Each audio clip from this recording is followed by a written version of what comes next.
Raw, आप सभी ने ये कहीं ना कहीं नाम तो सुना होगा, चाहे वो कोई कंपटीशन एग्जाम हो या फिर किसी फिल्म में। रॉ भारत की एक खुफिया एजेंसी है।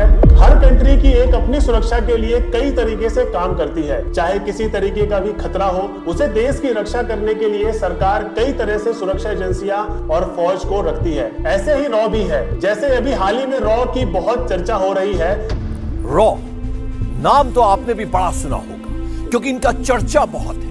पहले तो पाकिस्तान के नेता, पत्रकार और फौज ही लेते थे, लेकिन अब तो कनाडा भी रॉ और रॉ एजेंट का नाम दे रहा है। कनाडा में खालिस्तान आतंकवादी हरदीप सिंह निज्जर का मर्डर केस के ऊपर कनाडा के पीएम जस्टिन ट्रूडो ने आरोप लगाया है कि निज्जर की हत्या में भारत के रॉ एजेंसी का हाथ है। Over the past number of weeks, Canadian security agencies have been actively pursuing credible allegations of a potential link between agents of the government of India and the killing of a Canadian citizen, Hardeep Singh Nijjar. इसके चलते सबकी निगाहें भारत की खुफिया agency raw की ओर मुड़ गई है। वहीं यूएस ऑफिशियल का क्लेम है कि निज्जर मामले में उन्होंने कनाडा को कॉन्फिडेंशियल इंफॉर्मेशन दी थी, लेकिन इस मर्डर में भारत के रॉ के हाथ होने का कोई भी सॉलिड एविडेंस अब तक सामने नहीं आया है। वहीं रॉ ने इससे पहले देश के स्ट्रेटेजिक इंटरेस्ट को ध्यान में रखते हुए कई मिशन को अंजाम दिया है, जैसे बांग्लादेश लिबरेशन वॉर से लेकर पोखरण में भारत के पहले परमाणु प्रशिक्षण तक कई मौके पर रॉ ने फॉरेन की खुफिया एजेंसी को धूल चटाया है। लेकिन विदेशी धरती पर मर्डर जैसे मामलों में रॉ का सीधे तौर पर हाथ होने का कोई भी केस अब तक सामने नहीं आ पाया। चैप्टर 1 पे जानेंगे कि किन हालातों में रॉ की एस्टेब्लिशमेंट हुई थी।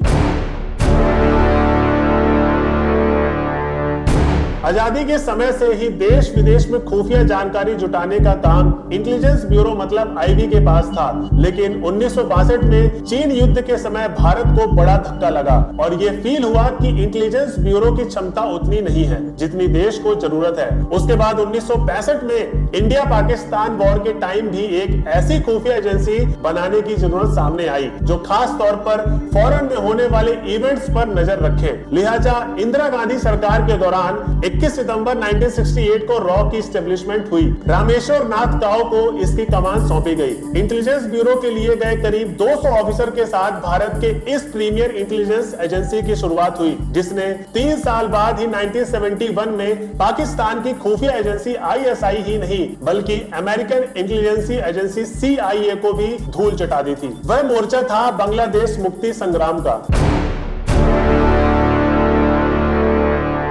वही अब चैप्टर 2 में जानते हैं कि कौन कौन से लोग रॉ में काम करते हैं। रॉ में ऑफिसर्स का फर्स्ट बैच इंटेलिजेंस ब्यूरो मतलब आईबी से ही आया था, लेकिन आगे चलकर आईपीएस ऑफिसर और मिलिट्री के ऑफिसर्स को भी रॉ में लिए जाने लगा। बाद के वर्षों में रॉ अपने लेवल पर भी कुछ इंपॉर्टेंट लोगों का रिक्रूटमेंट करने लगे। इसी तरीके से एक भर्ती एजेंट रविंद्र कौशिक की हुई थी, जिन्होंने पाकिस्तान के रिक्रूटमेंट सेटअप को हिलाकर रख दिया था। रॉ में डायरेक्ट भर्ती की कोई सार्वजनिक व्यवस्था नहीं है। आमतौर पर दूसरे सरकारी विभाग, सेना और आईबी जैसे एजेंसियां लोग इसमें लिए जाते हैं। रॉ के चीफ की पोजीशन भारत सरकार के सेक्रेटरी लेवल की होती है। कैबिनेट सेक्रेटरी के अंदर आने वाले इस पद को ऑफिशियल तौर पर सेक्रेटरी रिसर्च कहा जाता है।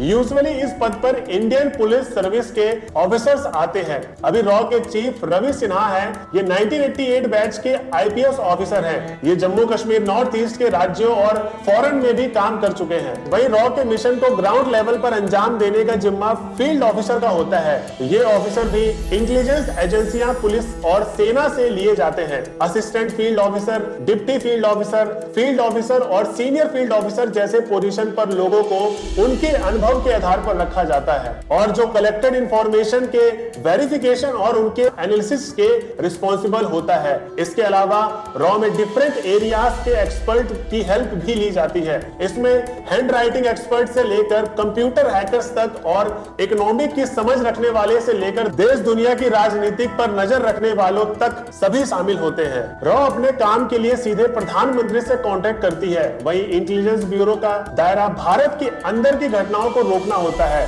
वहीं रॉ का मेन काम फॉरेन एक्टिविटीज पर नजर रखना होता है और वह भारत के हितों की रक्षा करता है। वहीं कई देशों में रॉ के ऑफिसर्स भी हैं। रॉ के लोगों को किस तरीके की ट्रेनिंग दी जाती है? रॉ के काम के बारे में बहुत कुछ सामने नहीं आता है, लेकिन अवेलेबल इंफॉर्मेशन के मुताबिक इस इंटेलिजेंस एजेंसी में तैनात होने वाले को इनिशियल ट्रेनिंग से गुजरना होता है। इसमें जासूसी की बारीकियों के अलावा आर्थिक मामलों में इंफॉर्मेशन टेक्नोलॉजी, साइबर और स्पेस टेक्नोलॉजी सहित सब्जेक्ट की जानकारी दी जाती है। कम से कम एक फॉरेन लैंग्वेज भी सिखाई जाती है। ग्लोबल पॉलिटिक्स और स्ट्रेटेजिक घटनाओं के विश्लेषण की क्षमता भी इसमें CIA, KGB, ISI और मसौदा सहित दूसरे देशों की खुफिया एजेंसियों की कार्यप्रणाली की जानकारी भी दी जाती है। इसके बाद फील्ड ऑपरेशन की बारीकियां सिखाई जाती हैं, दुश्मन के हाथ से बचने के तरीके बताए जाते हैं और अगर कभी दुश्मन के एरिया में पकड़े गए वैसी सूरत में पूछताछ और दूसरे हथकंडों का किस तरीके से सामना करना है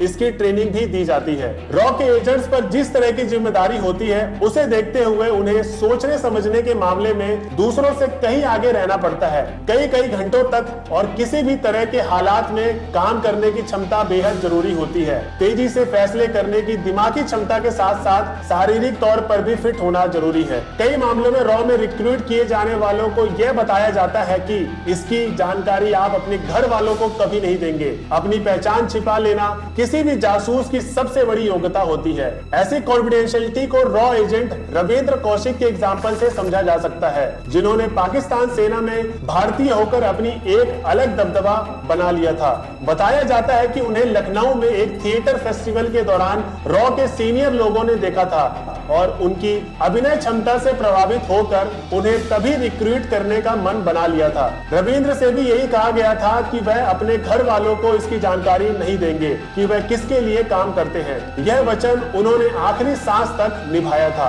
रविंद्र कौशिक ने उर्दू सीखी और नाम बदलकर पाकिस्तान गए। वो पाकिस्तान सेना में भर्ती हुए। हालांकि एक धोखे के चलते पकड़े जाने पर 1985 में पाकिस्तान में उन्हें मौत की सजा सुनाई गई। कई वर्षों तक पाकिस्तान जेलों में प्रताड़ना सहते हुए नवंबर 2001 में ही उनकी मौत हो गई। दुश्मन देशों में दिखाए गए साहस के लिए उन्हें रॉ में ब्लैक टाइगर के नाम से जाना जाता है और ब्लैक टाइगर का एक वाक्य था, जो धर्म का पालन करता है धर्म उनकी रक्षा करता है। विदेश में होने वाली किसी भी साजिश का जवाब देकर राष्ट्र की रक्षा करना ही रॉ का धर्म है। तो दोस्तों, आज की वीडियो आपको कैसी लगी प्लीज हमें कमेंट बॉक्स में बताएं। अगर वीडियो अच्छी लगी होगी तो हमारे चैनल को लाइक शेयर सब्सक्राइब करना ना भूलें। जब तक के लिए धन्यवाद।